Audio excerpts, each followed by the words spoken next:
Xbox has not learned their lesson. Microsoft's own excuse for this latest price hike is that storage and component costs have gone up 2.5 times since the last one. And they're not even hiding what's next. They're already warning that there's going to be even more price hikes by the fall of 2027. So let's be real about what that means. They're telling you that there's already another price hike on the way. Now, to be fair, the buy now, pay later option, it's pretty good. Like, because at the end of the day, you make it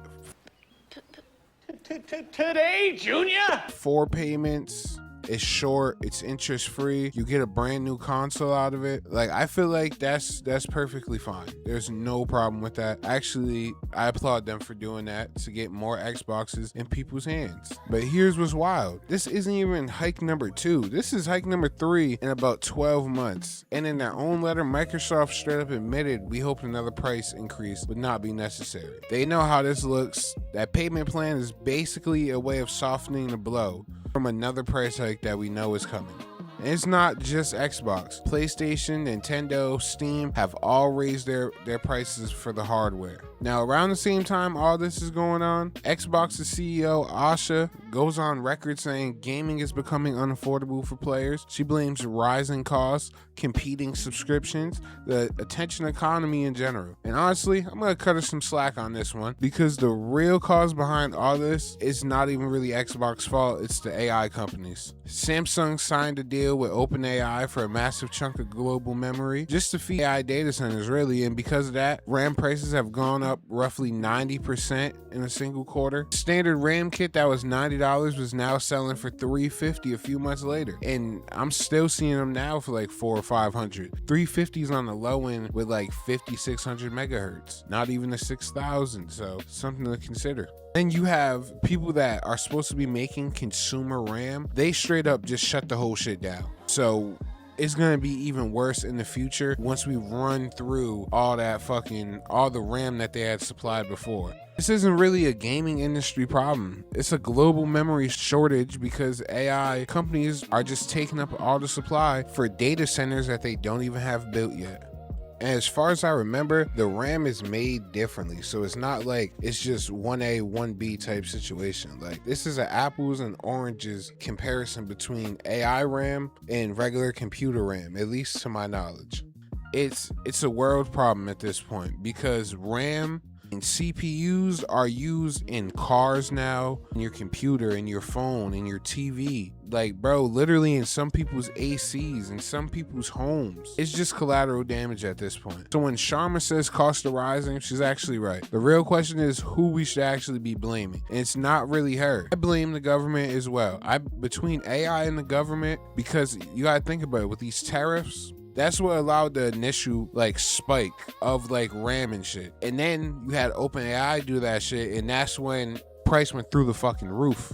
So at the end of the day, it's a lot of people to blame, but we just need to start looking at the right people. And get this, around the same general window, a completely different story broke that proves this exact same pattern. One of the most anticipated games in the last decade is shipping a physical edition at launch with no fucking disc inside. Can you believe that shit? 2 retailers already refused to even stock it, and they stated a code in the box has 0 resale value. You can't trade it in. Once it's redeemed, it's dead. And that's not really physical, and that is a good point, because what the fuck are we gonna be buying? Physical empty cases? That makes no sense. So Rockstar has since confirmed, because all the backlash, that a real disc is coming, but only after the November 9th launch. So here's the real question. If you buy the code in a box at launch, do you get a disc later for free, or are you just shit out of luck buying the same game twice? Rockstar hasn't said, no official answer yet, and history isn't exactly on our side here. When GTA 5 got its free next-gen upgrade, Xbox disc owners were straight up excluded, while PlayStation disc owners got it for free. Rockstar's only excuse was platform limitations. What the fuck does that even mean? The way these companies just find ways to fuck people out of money is insane. But here's the important part. We're getting a real disc release. That didn't happen by accident. This is exactly why speaking up and pushing back needs to happen. Retailers refuse to stock it. We made a whole bunch bunch of noise, and now a disc is reportedly coming. That's proof that complaining or really just using your voice to stand up for yourself with your wallet and your voice actually moves these companies. And if you want to know why physical media even matters in the first place, PlayStation is deleting 551 movies people already paid for. Terminator 2, Total Recall, Rambo, they're all just gone by September 1st. No refunds because it was a licensing deal. And this isn't the first time.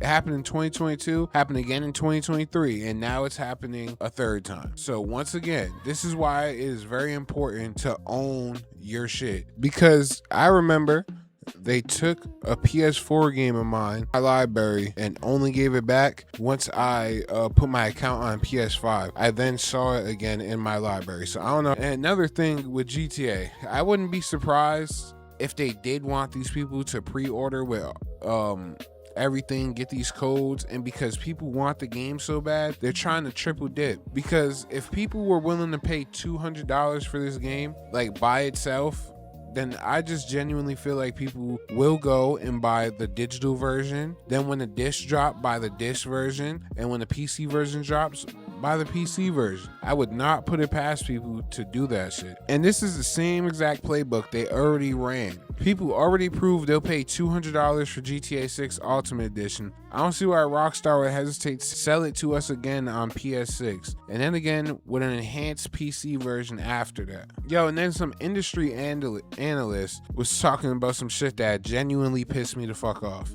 Basically, he claims people will be upset, but they'll get over it because of how big GTA is. Take-Two Interactive execs basically said that, you know, the price is the price, and if you broke, stay your broke ass home. That's basically what they're saying. They already know you'll complain, they already know you'll buy it anyways. So this is why it's very important to vote with your wallet and don't prove these dicks right. So look at all this side by side. Xbox raises the prices for the third time in a year. Rockstar sells you a box that isn't really physical and bets the hype is so strong that you'll buy the shit again. And now you have Sony deleting movies that you already paid for with nothing in return. And granted, it's whatever because it's literally in the terms and services. So it's whatever. But this is why it's important to own your media. Like, it really is. It's more important than ever now because these companies have shown time after time that they do not give a fuck about what we care about. They care about money. And if you are not providing money, they are willing to just let whatever you love go to the wayside to make way for something that can bring them money, which isn't bad, but there's no reason to terminate old servers on shit. It's like, bro, just let the people have it, or at least make it a offline experience or something. But don't just be ripping shit from people's hard drives.